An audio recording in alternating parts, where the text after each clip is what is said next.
Gadis ini sedang memakan telur ayam. Pria yang di depannya ingin menamparnya dengan kuat.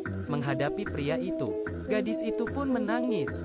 Tapi kamu pasti tidak tahu, gadis ini waktu kecil, saat menghadapi sekelompok anjing liar, tanpa rasa takut, dia menggunakan garpu dan membunuh mereka. Namanya Jayun. Dari kecil dia diubah oleh organisasi misterius. Dia memiliki otak yang jenius dan bisa mengontrol barang dengan pikiran. Jayun adalah produk uji coba yang paling berhasil karena dia terlalu kuat. Organisasi takut tidak bisa mengontrolnya dan ingin memusnahkan dia, tapi Jayun sudah kabur terlebih dulu. Organisasi mencari semalaman, tapi tidak ketemu orangnya. Keesokan hari, dia terbaring di atas sawah. Setelah 10 tahun, Jayun diadopsi oleh sepasang petani. Sekarang, dia sudah menjadi anak petani yang normal. Ibunya yang sakit, dan semakin kehilangan ingatan, tapi dia masih tetap mengingat anak dia. Beberapa tahun ini, hasil sawah sangat buruk. Mereka sudah tidak punya uang untuk mengobati ibunya. Dan Jayun seperti sudah lupa hal-hal yang dialami waktu kecil. Hanya saja sering sakit kepala.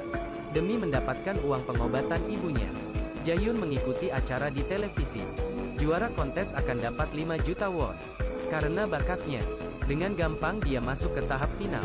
Dan keberadaannya juga diketahui oleh Dr. Bai. Dia menyuruh Wosik yang memiliki kekuatan khusus pergi untuk menangkap Jayun.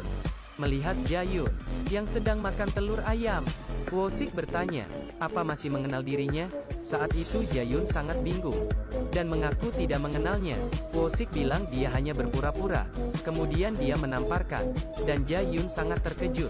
Dia terdiam melihat Wosik. Dia ketakutan hingga keluar air mata.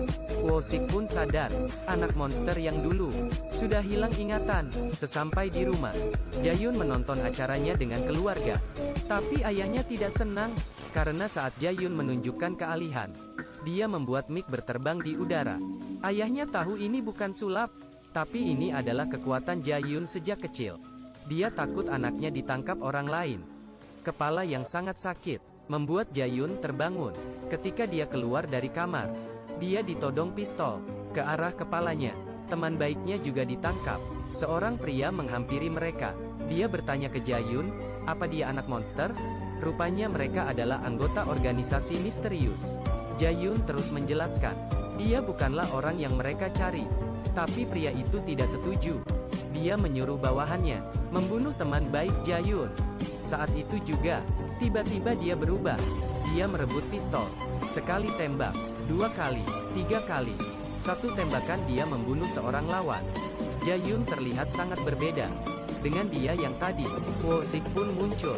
Dia memberitahu Jayun, jika dia tidak ikut mereka pergi, orang tuanya akan dibunuh. Wosik juga bilang luka di badannya itu disebabkan oleh Jayun. Tapi saat itu, Jayun tidak bisa mengingat kembali masa lalunya. Tapi demi keamanan orang tuanya, Jayun pun ikut bersama mereka ke pusat organisasi itu. Dia diikat di atas kursi. Saat itu Jayun, mata penuh dengan ketutuan.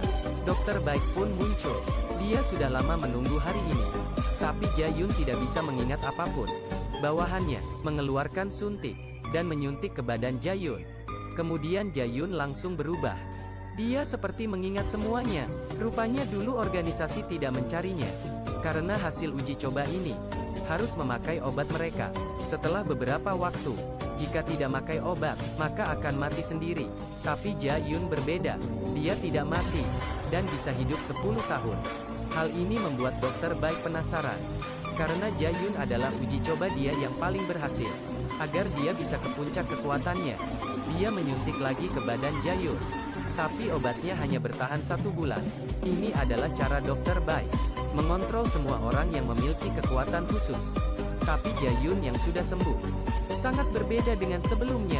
Saat dokter baik sadar ada yang salah, semua sudah terlambat. Wanita ini dengan 1 tamparan bisa membunuh seorang pria. Demi menahan dia, dokter baik mengeluarkan obat bius. Tapi Jayun yang memiliki kekuatan khusus tiba-tiba muncul di belakang dia. Jayun memberitahu semua kebenaran. Sebenarnya dia tidak hilang ingatan. Seorang dokter memberitahu dia, otaknya mulai berubah jika tidak transplantasi sumsum tulang. Hidupnya tinggal sebulan saja. Walaupun sudah bertahun-tahun, Jae-yun mencari mereka, tapi tidak ada informasi. Dengan terpaksa, dia menggunakan pertunjukan sulap di televisi, agar organisasi misterius bisa menemukan keberadaannya. Dokter Baik pun merasakan seramnya gadis ini. Jae-yun pun menembaknya, dan mematahkan kakinya, dan menanyakan resep obatnya. Saat Jae-yun menyeret Dokter Baik untuk pergi mengambil obat, Wo-sik pun datang, dan memukulnya hingga terbang. Wo-sik bilang dirinya paling kuat, tetapi dia pun diangkat oleh Jae-yun dan ditabrakkan ke dinding. Kita tidak di level yang sama. Wo-sik ingin membalas, tapi langsung dilempar ke lantai. Dia pun berdiri dan memegang kaki Jae-yun dan mulai menyerangnya, tapi kecepatannya tidak melebihi Jae-yun.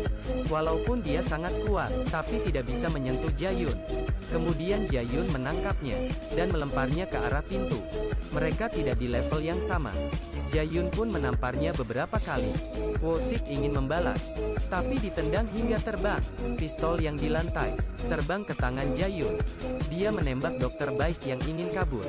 Saat itu juga, Wo-sik sudah menodong pistol ke arah Jae-yun. Tapi Wo-sik tidak bisa menembak, karena Jae-yun mengontrol dengan kekuatannya. Kemudian dia pun ditembak Jae-yun.